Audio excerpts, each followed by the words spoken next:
question. Thank you, Sadhguru.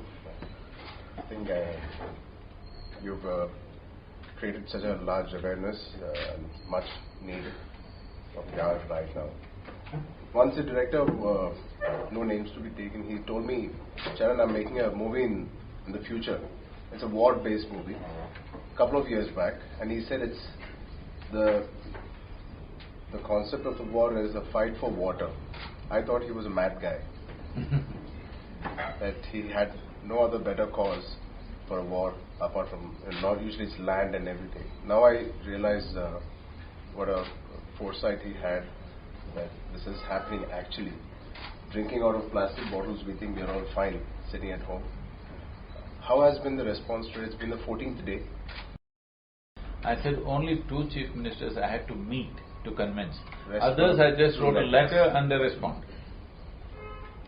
On a larger scale, we understood planting horticulture on either side of the river. See, the important thing is the land should be in shade. If organic, to call soil as soil, according to the UN standards, there must be a minimum of 2% organic content. But in states like Punjab, Haryana, Marathwada, southern Tamil Nadu, some parts of Andhra Pradesh, the soil, organic content in the soil has become 0.05%, not 0.5, 0.05%. This means this soil will turn into sand in the next 3 to 5 years' time.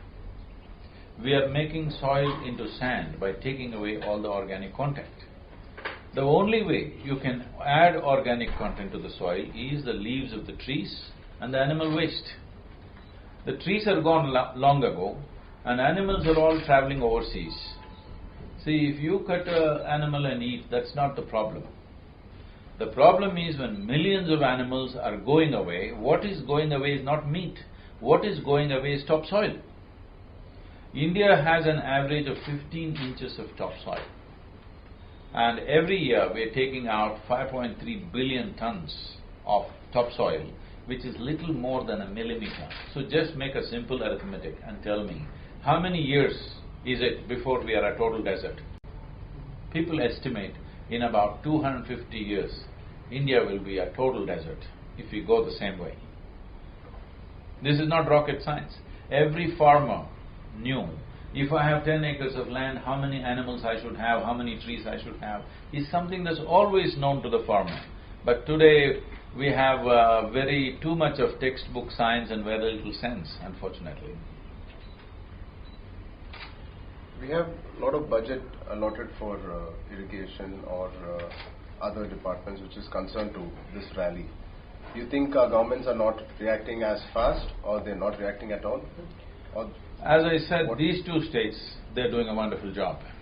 The amount of greening that's happening in these 2 states is phenomenal. Nowhere else is it happening. We have done a lot in Tamil Nadu, but as an organization, not as a government. We have planted over 32 million trees in the last 14, 15 years' time.